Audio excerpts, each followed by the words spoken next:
What's up guys, Janey Brown here with Under Armour to share my keynote today, From Fear to Fearce.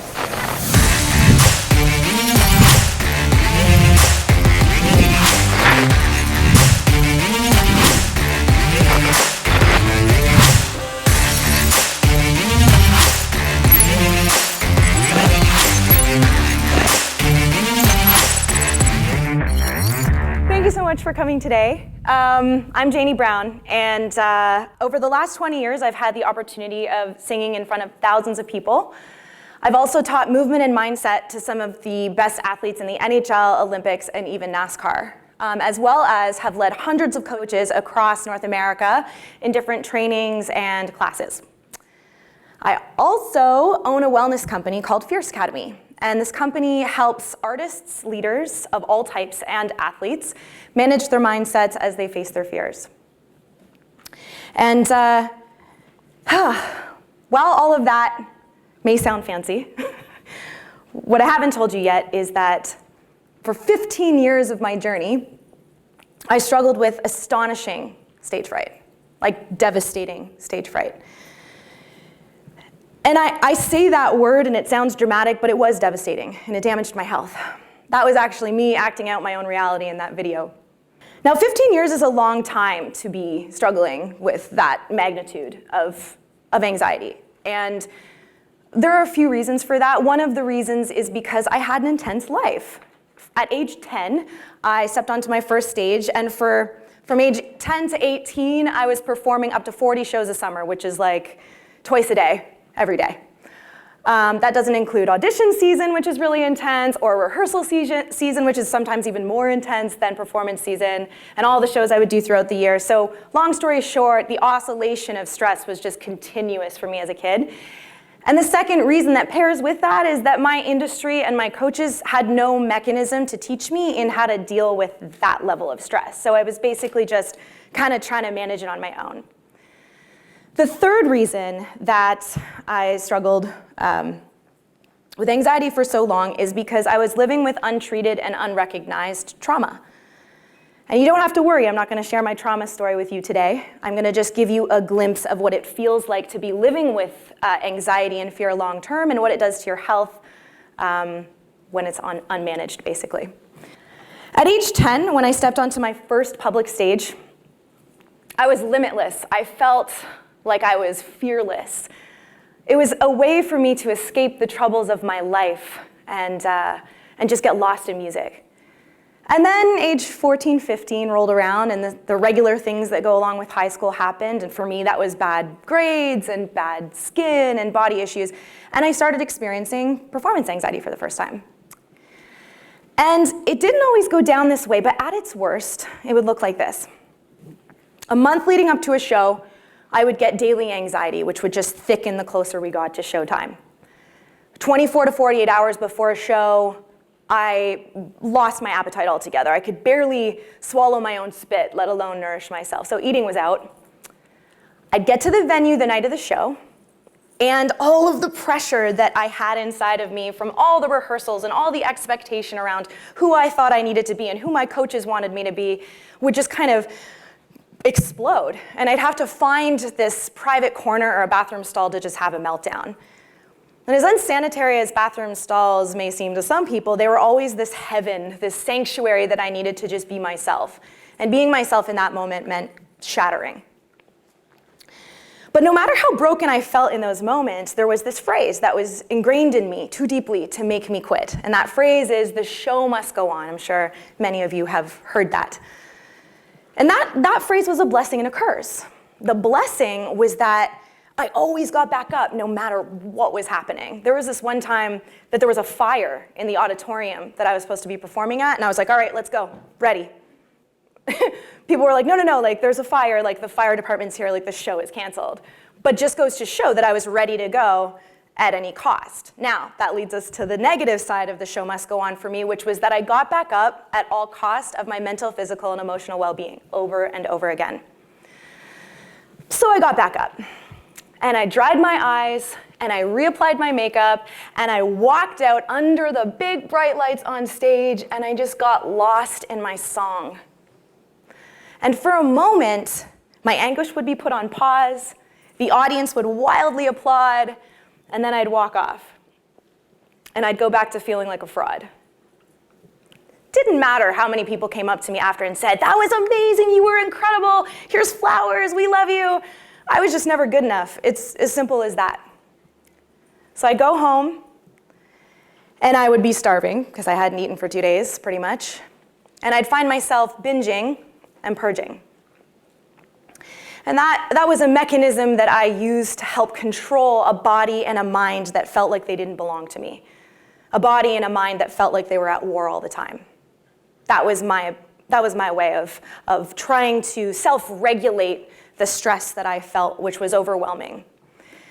And it didn't always look just like that. As I said, there was many unhealthy coping mechanisms that I used, which I don't need to list. But what did happen was that those unhealthy coping mechanisms turned into lifestyle habits and ways of living. And so on stage, I was the star of the show. But off stage, I was the star of a shit show. And about a decade later, after living this way, I was in a record deal with a Grammy Award-winning producer in New York. And my body had just kind of had enough of me not dealing with the issue, and I lost my voice for a year. I immediately had to stop singing, stop coaching, and exit my record deal. Like, are you kidding me? A record deal was all I ever wanted since the time I arrived on Earth. It was all I ever worked for. It was all I ever thought I was capable of. To lose my record deal was it for me. I remember the doctors saying, you gotta text people even if they're sitting right next to you. Don't laugh, definitely don't cough. Just don't even whisper. Limit the use of your voice in every single way. It was hell, man. Like, I didn't think I was ever gonna sing again. And I didn't know what was next for me. But I got back up, and I got into speech pathology. I had never had any real vocal training, so I thought, well, if I get into speech pathology, maybe I can fix my voice, right? And so after 2 years of speech pathology, what I learned was the voice is just it's just a manifestation of everything that we are. It's not a separate instrument that you can just fix like a guitar. It's a manifestation and an expression of your mental, emotional, and physical disposition. It's literally just another expression of you and your body and its current state. So I realized, okay, well, what I really need to do then is get into psychotherapy and treat my trauma. That makes sense. Because if I can heal the hurt inside of me, I can stop doing the things that hurt my voice. If I can feel like I'm enough off stage, I can feel like I'm enough on stage. If I can let go of perfectionism and land in my authenticity, then I can diminish my performance anxiety. It was so clear what I needed to do. So of course I did the exact opposite. And as soon as my voice started working again, I became Olympic level at getting lost in late nights of recording and rehearsing and performing, and in full days of leading and coaching. It didn't matter whether I was on stage or at the front of the class, being in the spotlight was the only way that I could escape how not enough I felt. To rub salt in the wound, at that time, I didn't really have any friends. I had a few. But I was afraid that if anybody knew the real offstage version of Janey B. World, they would run for the hills, because who wants to be friends with the star of a shit show, right? Unless you're the star of a shit show too. The ultimate shit show, though, I gotta hand it to this one, is a couple years ago.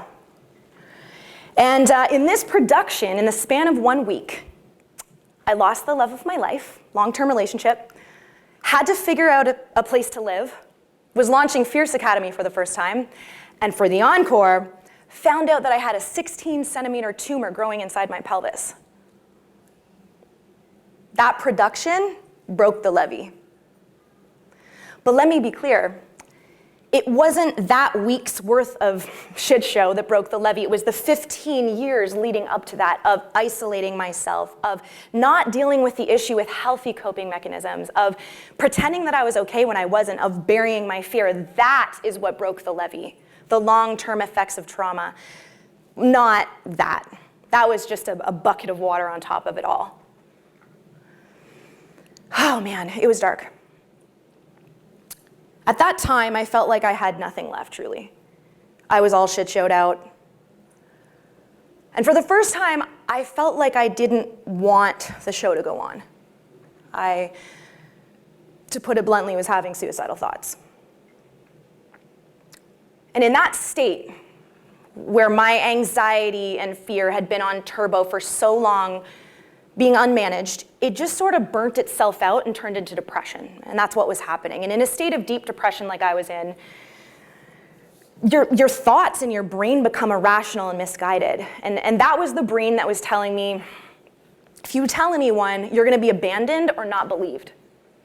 You're actually just a burden and unlovable. That's why all this is happening to you.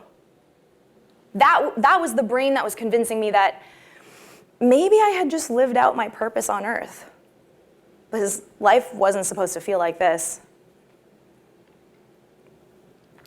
It was dark, no question. And I wish that I could give you some Disney moment where the clouds part ways and I just transformed into this healthy, solid hero. But healing doesn't work like that.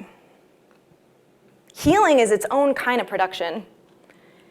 It takes consistent daily attempts at changing your negative resilient strategies or negative coping mechanisms into positive ones, into positive lifestyle habits. It takes a multitude of strategies and methods, not just one cure.